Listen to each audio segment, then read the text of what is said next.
Се соочува ли Европа, но тука пред се Македонија со нов голем бегалски бран?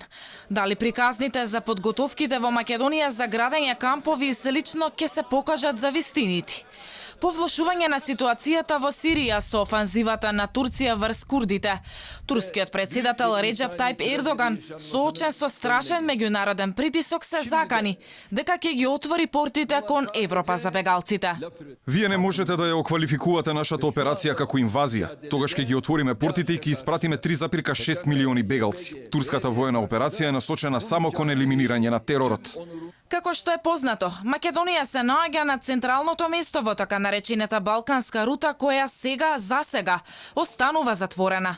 Низ неа од избивањето на граѓанската војна во Сирија минаа милиони бегалци, доколку Ердоган ја оствари заканата и ги отвори вратите. Нормално е дека Грција и Македонија ќе се соочат со бегалско цунами, кое бодликавата жица на јужната граница нема да може да го сопре.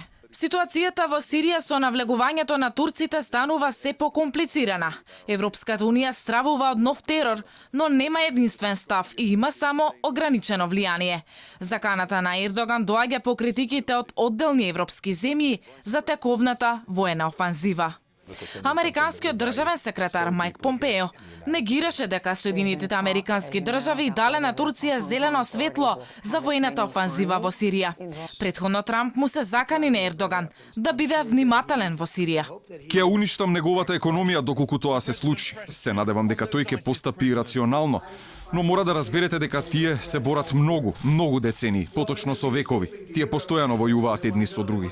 Турција вчера започна со офанзивата на територијата во северна Сирија, која досега ја контролираа курдите, клучниот сојузник на САД во борбата против исламска држава.